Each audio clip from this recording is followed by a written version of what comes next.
Hey everyone, today I'm going to be making a quick video on these Polish NS-71 night vision goggles. So these were available through pre-order on my store at mikesmilitary.com, and now I have a few extra in stock. This is one that'll be going out to a customer here in a couple of hours. Just going to kind of show you what to expect when you open these up.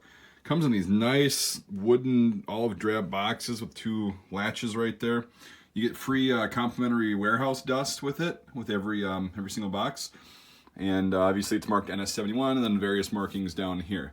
So what I'm going to do is I'm just going to kind of, see, look at that, my fingers are dirty from the dust already. Good old surplus, can't beat it. So we're going to unlatch these little latches there. And this is what you see when you open it up, okay? So you got the inventory list right there. On these, pretty much everything is here except the batteries, which there's 8 of them, and I'll get to that in a second when we go through a set. But this is what to expect. So you've got the infrared light device, the goggles themselves, and then you've got the transformer box, we'll say, right there. Now, I'm going to take another set. I'm going to take the set that I'm keeping out, and I'm going to show you what it looks like when it's actually in use. And then we'll go through the contents of the box, etc., etc., and I will show you what they look like and how clear they are. We'll go down to the basement and kind of show you that because it's low light. You don't want to be using these in full light conditions. You will blow the tubes. So these are very similar to the Czech and Polish PNV or PNW 57 goggles, except these are made for infantry personnel instead of vehicle personnel. Sorry. So the other ones are made to be used for drivers, and they're plugging directly into the power source. This one is a self-contained battery with a little carry strap that I'll show you in a little bit. And I actually managed to power mine up, and I'll also show you how I did that. So without further ado, here we go. So we're gonna go ahead and I'm just gonna show you the contents of the box before I get to the actual set mounted on the helmet, like you'll see in the stock picture on my listing online. But so when you take the actual goggles and the light and the transformer box out, that's what you're left with. So that's where the infrared light sits, and then they're strapped in with these little leather straps. And then what you do is you flip these little tabs. That one's already flipped. And you just go ahead and grab your finger like this, lift up this side, and pull out. Set that to the side. Now you've got some handy dandy little things down here. Oh, there's one thing that I forgot. Let me grab that. Sorry about that. So this is my set again. I already went through this and kind of looked at it. So this is what it's actually going to look like. You'll have this, sorry about that, one hand in the camera, so doing my best. So you'll see this, which is the carry pouch, right? It's a pretty heavy duty canvas carry pouch. I think it'll fit the transformer box and the goggles when you're not using them. So we'll take that and set that to the side. It's actually a really nice pouch. So first of all, I'll just give you a spoiler alert. This is where the batteries are held, and like I said, they're not in there. But I'll show you how this opens up. You just unscrew these. This is threaded forever.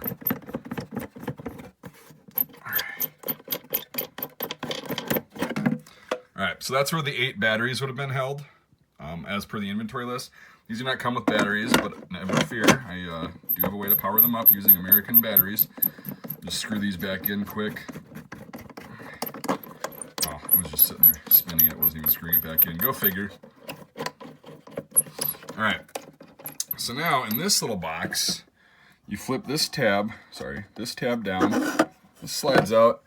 You get 2 extra lenses for the infrared light. Now I'm not going to take these out of the paper. They are the glass lenses. They're I think they're similar to the earlier ones. Oh, 1974, cool beans.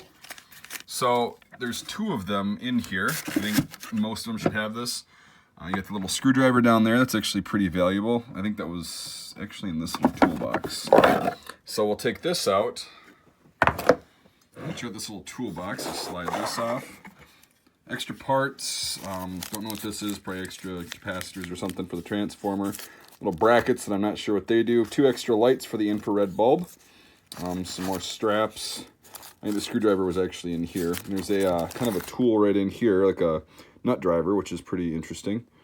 And then I'm not exactly sure what everything in here is for, so use your imagination. I'm as new to these as you guys are. This is my first time actually seeing them. Not a lot of information out on the web about these. There's one guy that has a video on YouTube, but it's in Polish. And sadly, I don't speak Polish or understand it, so that didn't work out. We'll throw the screwdriver back in here where it was supposed to go. All right, so that's the little handy-dandy toolbox. I mean, this is just really cool that it's this intricate. It's all made out of wood, and I like that. An extra little strap for whatever. So, is that an extra? Yeah, it's just like a strap to hook it onto something. I'm not sure exactly, but it seems to be in most of these kits. So now, I'm going to close this up because this is the whole contents of the box. And do that, you just slip this back in, put a little tab up. All right, so now we will actually get to the goggles themselves and how to power them. Okay, this is what it actually looks like on the helmet. So this is a Polish WZ67/75 helmet, also available separately at my shop at mikesmilitary.com. Shameless plug, 2 in a row. Going for it. All right, this is the cover, the plastic cover that fits onto the infrared glass lens to kind of protect it. For the sake of this video, I'm just going to have it off just so you can kind of see. It kind of just clips on with these 3 clips. So you can see that. Ooh, you can see my reflection. Anyway, we're going to be talking about how to get these things powered up and how to actually attach them to the helmet. So as you can see, the screws are facing down because I had an issue with this trying to figure this mount out. And actually it's designed exactly for this helmet. You can see the bracket will line up with those 4 screws in the front of the liner. And then you just tighten those set screws down really tight. And it's a very solid mount, it actually is. So that's how you actually attach the goggles to the helmet. You can see there's a series of 3 hinges. You guys are gonna have to finagle it to fit your head. Yes, these are very bulky, so the helmet's gonna have to be on pretty damn tight. It's a lot worse than the modern ones, but hey, guess what? When this thing works, it's like having a modern set of night vision. It's actually pretty insane. So, we move to the transformer box. When you get yours, this part for the IR light is not going to be screwed in. It's very easy to put in there. You can see everything is labeled and it only fits in one way, like this. You screw that down. This is the switch. We'll talk about that in a little bit. But to power it up, or maybe we can turn on the switch right now. So basically this is like general, like a fog light, just like lights up the whole area. It's illuminating. I'm guessing the range is going to be a little bit less. And then if you switch it over to the D, that's going to be like a focused beam. I don't know how it does it in the light, but it does. I'll show you, if we can get this thing tested, if I can get the camera and everything to work, I'll show you how, yeah, I know my nails are dirty. It's dust from the stuff that I've been going through. But anyway, so this is like a focused beam. This is like a general fog light. The light's not on, so it's just the night vision. So it's pretty interesting. But for this setting, for powering it up, we're just gonna keep it on K, which I don't know what that means. And yeah, so we're gonna open this up, another little latch like this. And you're gonna see 2 cords inside, a blue one and a red one.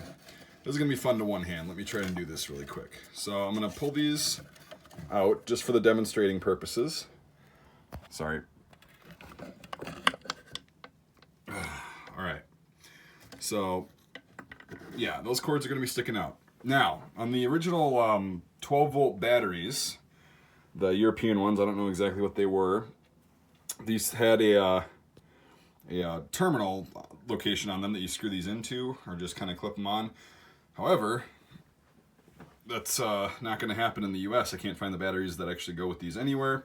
So I decided to just, for this purpose, use a 12-volt lantern battery. Now, I know you guys are going to be saying, yeah, it doesn't fit in there, it's huge, it's bulky. You're correct. But you can get other 12-volt batteries with similar amperage and other qualities of this battery in a smaller size that'll potentially fit in there. Now, I don't recommend this, but I did put 2 9-volt batteries in series together and then hooked these up to some terminals. It ran the night vision for about 20 seconds and the batteries got really hot. So I'm guessing if you let them go any longer, it's gonna probably pop because it's drawing a lot of power out of them. I don't know, I would not recommend that at all. It worked for 20 seconds. If you want to test them out, sure. But for safety, I wouldn't recommend using 2 9-volt batteries unless I did it totally wrong, which is pretty hard to do. So, for the purpose of this, it's kind of like the PNV57 video where you'll hear it when it engages. When it turns on, you'll actually hear a noise, an audible noise, like a kind of a clicking noise. So the blue wire is actually the negative, so we're going to throw that onto the negative terminal. Red wire is positive. So then listen as I hook this up.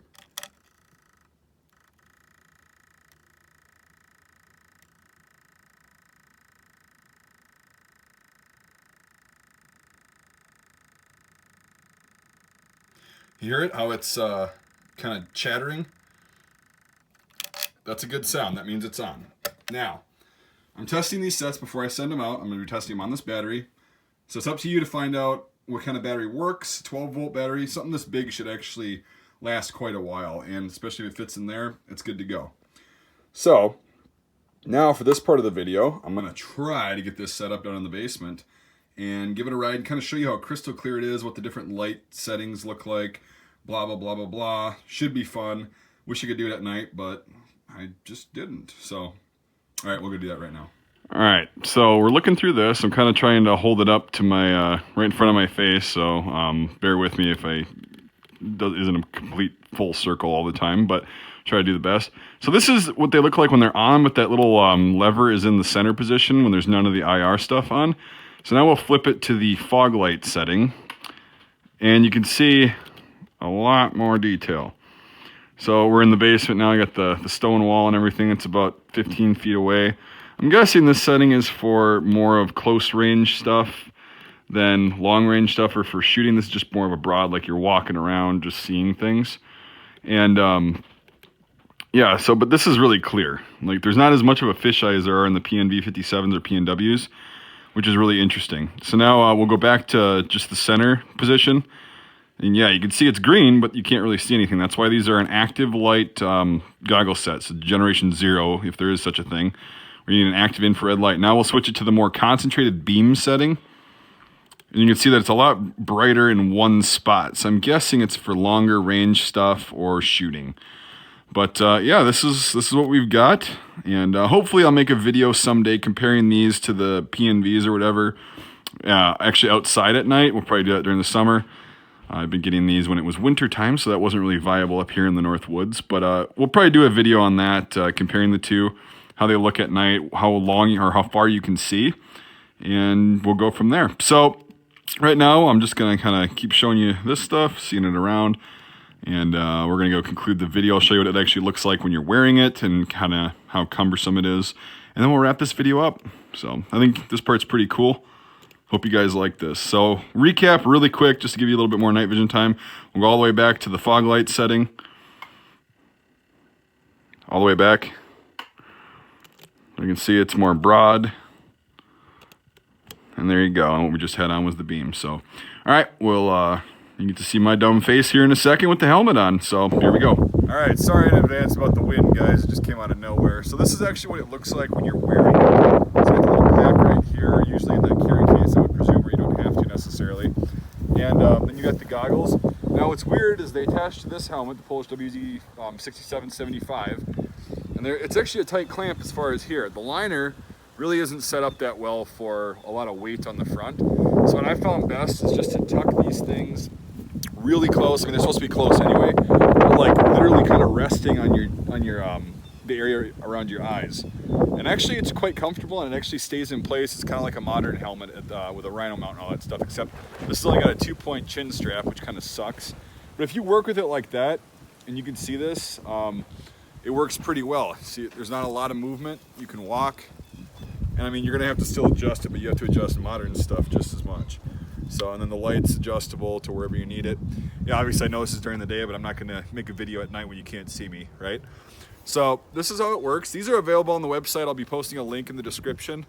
I'll flip these up and you can see how it just constantly, it's just pulling the helmet straight down. But yeah, you guys can go onto the website at www.mikesmilitaria.com. These should be in the military surplus category. I'll post a link in the description, and hopefully you learned something in this video. For all the people that bought them, hopefully it taught you how to power these up and kind of what to expect when you get them. And I only have a few sets of these, and I don't know if my supplier is going to be getting any more.